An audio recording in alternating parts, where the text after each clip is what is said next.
kama alivyosema Bwana, 2026 ni mwaka wetu, na ndio hizi ilivyo. Sikiliza maandiko matakatifu. Acha kwanza leo nizungumzie kuhusu vita. Vita ambavyo huwa nasema wakati wote ni vita vya kiroho. Sikiliza maandiko matakatifu. Nasoma kitabu cha Waefeso 6 kusoma 11, inasema hivi: vaeni silaha zote za Mungu mpate kuweza kuzipinga hila za shetani. Tuo vinasema, kwa maana kushindana kwetu sisi si juu ya damu na nyama, bali ni juu ya falme na mamlaka, juu ya wakuu wa giza hili, juu ya majeshi ya pepo wabaya katika ulimwengu wa roho.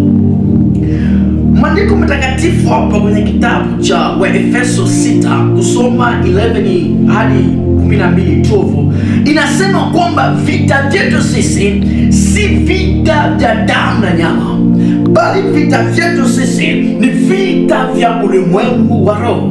Bwana Yesu apewe sifa.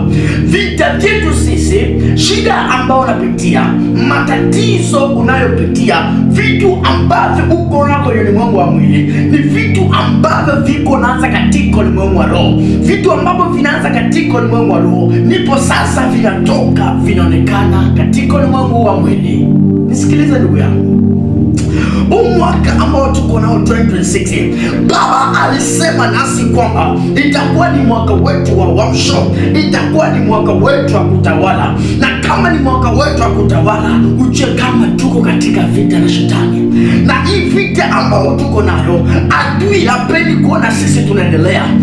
Sikiliza nikwambie, adui hapendi kuona wewe unafanikiwa. Unaposema kwamba huu ni mwaka wako, unapoposti kwenye mitandao na unasema huu ni mwaka wangu, nitafanya hivi na hivi, ujue watu wa giza wako wanasimama kupingana na wewe ili lile neno lisitimie. Watu wa giza, mashetani, watu wenye roho mbaya wako wanajipanga katika ulimwengu wa roho na kusema acha tumtendee mtu hiki na hiki na kile. Ndio maana wakati ambapo wako nasema kama huu ni mwaka wako, haupashi kusinzia, unapasha kuamka, unapasha kuomba, unapasha kukesha, ukimwita Mungu akusaidie katika maisha yako. Ndio maana nasema vaeni silaha zote za Mungu. Tunapasha kuvaa silaha zote za Mungu. Asema mpate kuweza kuzipinga hila za shetani. Ni mpaka tunavaa silaha zote za Mungu. Ukishuka hapa chini kwenye maandiko, utakuta maandiko matakatifu yanakuexplain kila kitu kwa utaratibu. Ndio maana niko nakwambia ndugu yangu, wakati huu sio wakati wa kulala. Wakati huu sio wakati wa kwanza kutazama watu wengine. Ni wakati wa kujipanga sawa sawa. Uje kwamba maisha yangu ikoje. Unapasha kujua kama uko mtu wa asili, unapasha kujua kama uko mtu wa rohoni. Na kama uko mtu wa rohoni, unapasha kujua namna kupigana vita vya kiroho. Oh Jesus. Asema kwa maana kushindana kwetu sisi si juu ya damu na nyama. Sio kusema ni kuja na mpanga hivi. Sio kusema naanza kuchambana na wewe, tuanze semana, tuanze pigana mangumi, tuanze kutendeana mambo mabaya. Lakini maandiko matakatifu yanasema kwamba bali ni juu ya falme. Tunapigana na falme, tunapigana na mamlaka, juu ya wakuu wa giza hii. Yaani watu wa giza, mafalme ya giza ndio ambao tuko napigana nazo sisi watumishi wa Mungu. Poko butamu hapa hivi. Nasikia hapa hivi, nasikia butamu hapa hivi. Asema juu ya majeshi ya pepo wabaya katika ulimwengu wa roho. Yaani tunapigana na majeshi ya giza wanaosema mabaya juu yako. Ile mapepo wanatuma juu ya maisha yako, wanatuma majini, wanatuma vitu vibaya. Ndivyo ambavyo tuko napigana navyo katika ulimwengu wa roho. Na ndio maana tunapasha kusimama katika roho na kweli. Tunaposimama katika roho na kweli, ujue kwamba ushindi utakuwa wetu. Hatuwezi kata tamaa mwaka huu, na hatuwezi kurudi nyuma mwaka huu, na hatutaipika mwaka huu. Ni mpaka tuangushe falme yote ya giza, ni mpaka tuangushe mamlaka yote ya kuzimu, hadi Mungu atajulikana, hadi Baba atatawala. Sikiliza, nasikia kutamu hapa hivi. Acha kwanza nisome maandiko haya. Oh Jesus.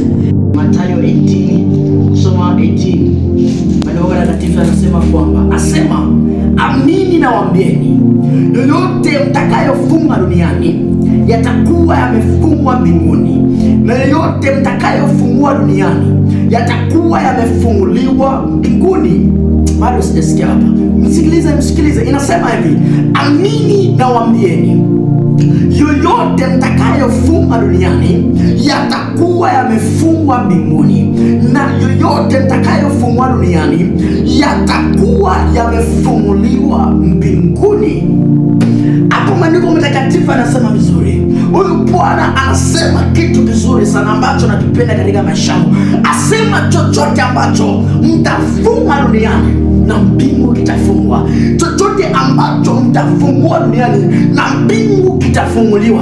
Yani unapoomba, unapopigana vita vya kiroho, wakati ambapo uko nafunga katika ulimwengu wa roho, unasema Baba nafunga hiki na kile, ujue na mbingu kinafunguka. Wakati unafunga hapa na mbingu kinafungika hivyo hivyo. Wakati ambapo unafungua na mbingu kinafunguliwa. Bwana Yesu apewe sifa. Wakati ambapo unaomba Mungu, unamlia Mungu katika vita vya kiroho, unapofunga, unamwambia Baba magonjwa, mambo mabaya mwaka unaikataa, ujue na Mungu anaandika hivyo kule mbinguni. Ndugu zangu, atupashi kuzembea. Si kila mtu unayemwona ujue kwamba ni wako. Kuna wengine ni maadui zetu, wanatuchunguza mchana kutwa. Mwingine anakuja na vicheko, anakuja kukusalimia, anapenda tukujua hali yako. Ukimwambia mambo mazuri anasema bado tu. Ukimwambia kitu kazuri anaanza jipanga. Ndio maana hatupashi kulala, tunapasha kuamka na kumwomba Baba kila siku. Tunapasha kuamka na kumlilia huyu Mungu. Hatupashi kuchoka wala tupashi kukata tamaa. Tunapasha kuendelea mbele. Bwana Yesu apewe sifa. Acha tena nisome hapa hivi. Nasikia kitabu fulani hapa hivi kwenye kitabu cha Yakobo 4:4. Yakobo 4:4 inasema nini? Yakobo 4:4 inasema hivi. Asema, ninyi wazinzi hamjui kwamba kuwa rafiki wa dunia ni kuwa adui wa Mungu? Basi kila atakaye kuwa rafiki wa dunia hujifanya kuwa adui wa Mungu. Asema, Maandiko yanasema, enyi wazinzi, hamjui kwamba kuwa rafiki wa dunia ni kuwa adui wa Mungu? Kuwa rafiki wa dunia, ukijifananisha na dunia, ujue kama unakuwa adui wa Mungu. Na kama unakuwa adui wa Mungu, yani hapo hauna urafiki tena na walio wa Mungu. Bwana Yesu apewe sifa. Ukiwa rafiki wa Mungu, unakuwa adui wa dunia. Maana ni kusema kwamba wakati unapotembea, wakati unapofanya mambo yako, watu wa ulimwengu hawatapendezwa na wewe. Watu wa ulimwengu wataanza kugombana wewe katika ulimwengu wa roho. Ndio maana tunapasha kujua vita vya kiroho na namna ya kupigana ili upate kuwa mshindi. Bwana Yesu apewe sifa. Tunapasha kujua namna ya kupigana vita vya kiroho na upate kuwa mshindi. Ujue kama kuna watu walio upande wako na kuna watu ambao hawana upande wako, na wale watu hawana upande wako ndio wale watu ambao uko napigana nao katika ulimwengu wa roho. Wale watu hawapendi kuona unafanikiwa, watu ambao hawapendi kuona uone mambo mazuri, ndio wale watu tunapambana katika ulimwengu wa roho. Hapashi kulala ndugu yangu, hapashi kulala rafiki yangu, unapasha kuamka na upigane vita vya kiroho. Wakati tulikuwa 2025, mwaka huu 2026, tulikuja na neno la Mungu, na kama tulikuja na neno la Mungu, hatutazimia moyo. Ni lazima vita vya kiroho tupigane, ni lazima tuone ushindi, ni lazima tushuhudie mahali popote tutakapoenda, mahali popote tutakapofika. Ni yeye tu Mungu wetu ndiye atakayejulikana. Yesu Kristo aliye Bwana wa wote ndiye ambaye atajulikana, wala kuna falme nyingine wala hakuna mamlaka nyingine ambayo itatawala. Acha nikwambie, hakuna falme wala mamlaka nyingine wala jeshi lolote lile litakalo tawala. Ni jeshi la Bwana majeshi, ni falme ya Mungu aliye mtakatifu ndiye ambaye atatawala. Tuko katika vita. Watu wa Mungu, tujue kama tu katika vita, na vita vyetu bado vinaendelea. Maandiko yanasema tumpinga shetani na atakimbia. So wakati wa kulala huu, bali ni wakati wa kuamka na neema ya Mungu. Ni wakati wa kuamsha waliolala. Ni wakati wa kuamsha ndugu zetu walio nyuma. Sio wakati wa kwanza kuwasimama waliorudi nyuma. Sio wakati wa kwanza kuwasema waliorudi nyuma. Ni wakati wa kuamsha tena.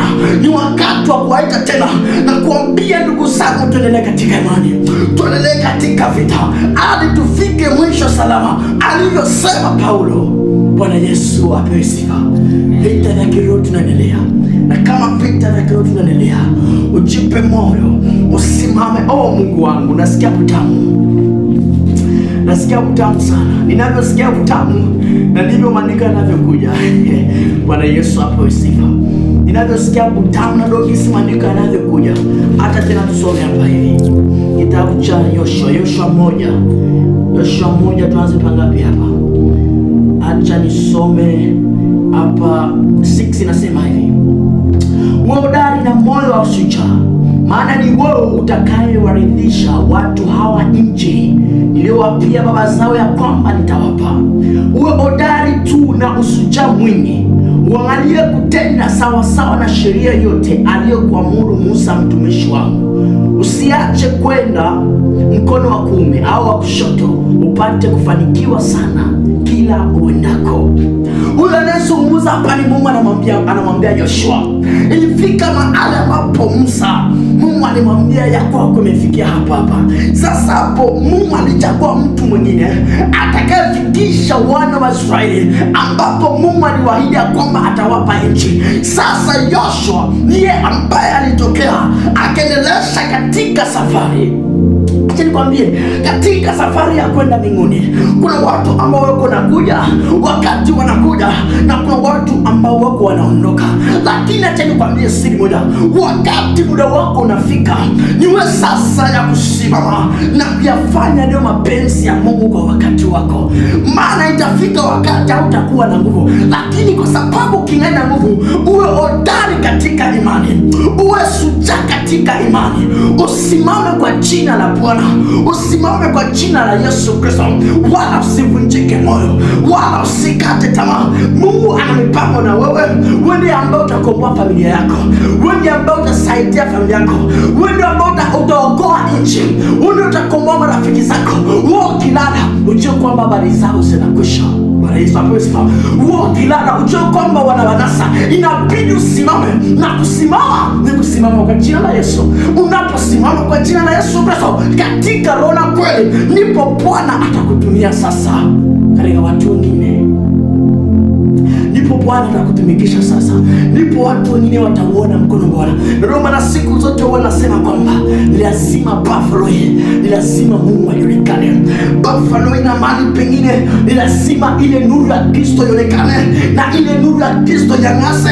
Walio mbali na karibu waanze kushuhudia mkono wa Bwana, waanze kumwona Mungu, na waanze kuja kuifuata nuru ya uzima. Bwana Yesu apewe sifa. Na ndio maana Bwana Yesu alisema, nimekuja ili niwape uzima. Nimekuja ili niwape nuru ya uzima. Na ile nuru ya uzima anaweka ndani yetu, ili na sisi tupeleke kwa watu wengine wapate nuru ya uzima. Vita vya kiroho bado vinaendelea. Ndugu yangu ambao unamwamini Yesu, unasema Yesu ni Bwana, unayetenda katika mapenzi yake usiku na mchana, ujue bado vita vinaendelea.